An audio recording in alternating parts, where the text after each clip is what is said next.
Alright everyone, we've got to talk about something slightly concerning here. Now, part of this, don't jump down my throat, because I realize that the comment that was actually supposedly made was purportedly, according to the source itself, it was basically a joke. It was an offhand comment, but one of Trump's Security Council members, while in discussion about the DPRK deals over in the Korean Peninsula, apparently made an offhand comment that, oh yeah, we launched a preemptive strike on North Korea. It might help you in the midterms. Now, this is probably a joke. It was probably, the people probably chuckled afterwards because it was understood to be farcical.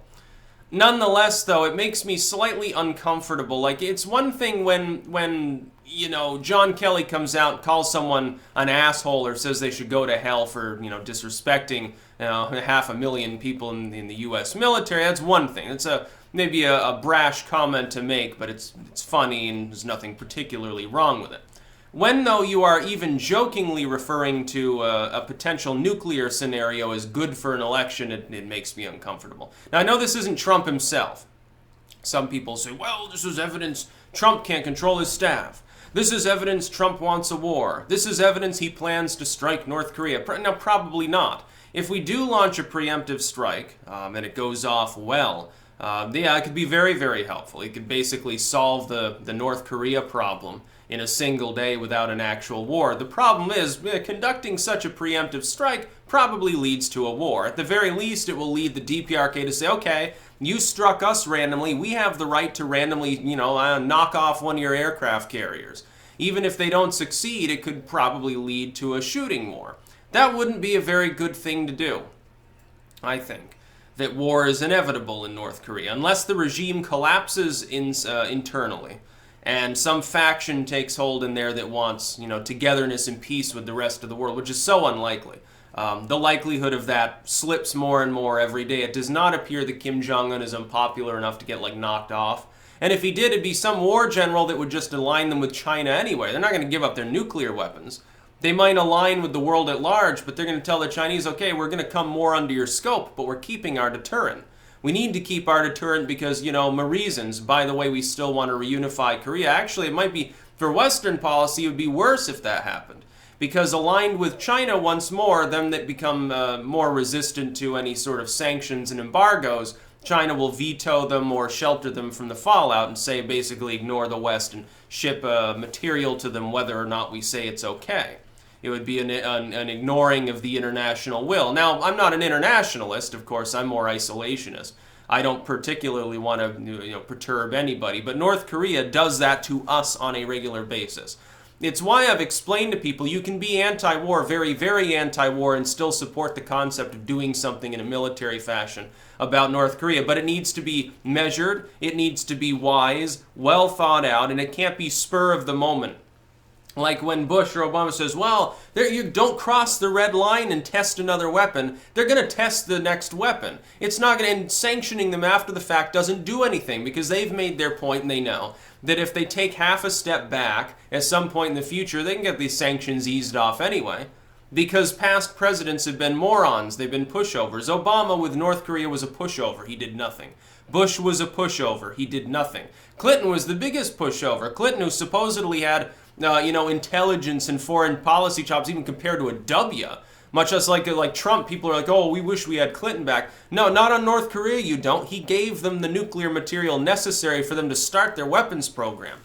Oh, hey, Kim's dad, I'm just going to give you nuclear material, but here, sign this napkin, this State of the Union address memento. Just sign this and I'll take it as a token that you don't intend to take this and enrich it and use it to make weapons. Not that we can stop you, because big buddy China will keep us from doing anything. China, at this point, is probably regretting its decision in shielding the North Koreans. Economically speaking, it would have been so much better for China if they had just said, fuck you, and invaded themselves, and put them under a mixed model. I think they didn't want to deal with it because they figured they could use the slave labor in North Korea to prop up their own markets where they need rare earth minerals, which is exactly what China wants. In fact, when they get sanctioned, China gets an even better deal. They say, okay, well, we'll don't worry about the sanctions. We'll keep shipping you food. We're not going to let your people starve. We'll give you some medicine. Here's a few missiles. But we're going to need lots and lots more minerals because look at our economy, man. I mean, it's fucking booming. We can't get it out of the ground fast enough. You get all these minerals. Give us some. Come on, just fucking ship it in. And they love it. Helps the Chinese economy. The way that it is now, of course, it's a little bit more difficult because the Chinese are now having to smuggle that material because they allowed the sanctions to go through. They're using Russian smugglers as middlemen. Costs a little bit more to do that. It makes North Korea a little bit less valuable to them. I think what they're ultimately concerned about is that the cost of products from South Korea, high tech as they tend to be, and Japan that trades heavily with them, would drop like a rock and become competitive with China because all of this very, very cheaply extracted rare earth material would suddenly be part of the Western sphere. That's ultimately what they're worried about. I've heard all sorts of weird theories. There's oil in North Korea. It's about coal. No, it's about minerals access, really. Mineral access or military position. It's not about military position anymore. China's no longer a main threat to the Western world. Diplomatically, yes. Economically, huge competitor. But now they're having to juggle things because, of course, there are several other major rising forces within Asian politics. India, number one, and India's leading heavily capitalistic. Modi goes, he hugs Netanyahu, looks like they're best friends. And, a lot of nations won't do that.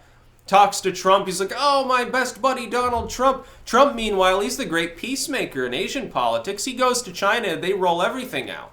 And if Xi comes over here, you can bet he's going to get a warm reception because they know how business works. He's a business politician. Obama fits in with maybe the French-style, aristocratic style of politicians. Let's go have some wine. We're going to discuss dainty things. Oh, I love your tie. Oh, yes, I love your tie too. No, your tie is better. No, I insist as the leader of the state of France that your tie is better. Okay, both of our ties are better. Okay, and then they shake hands, guffaw, and they drink more wine. That's sort of how the Obama politics of the world works. That really helps for maintaining stability with Merkel, maybe a Hollande, a Cameron, somebody like that who's like a lame streamer. They just want to be kept. They're posh, they're comfy, they're aristocratic. Very good for them. For somebody like Xi, a business magnate style politician, a strongman, or a Putin, you don't want that kind of politician to deal with them. And so if those are your biggest concerns in the world, the second major economy and the other major nuclear power, you need a politician like Trump. You need someone in business or you need someone with a military background. Honestly, it'd be great if we had a military background president. The only other type of president I think would work would be a strict intelligentsia like a Rand. A strict Americana intelligentsia style politician like, big stick politics. Might end up with a Teddy Roosevelt style situation. Oh, we're going to leave you alone. We're going to be isolationists, but don't fuck us over. Because then we can't leave you alone. You're not going to like that. We'll withhold our power. We're going to pull the punch the first time. Next time you'd better back up a step. That's, I think, how Rand ultimately would govern. It'd probably be a good idea. Trump's doing just fine in Asia. But his Security Council apparently appears to be very flippant with regards to the situation. Like, oh, it's no big deal, just be a preemptive strike. If you actually believe that there's a high likelihood that you can pull that off without a nuclear war, I think you're wrong. I think it would lead to a hot shooting war.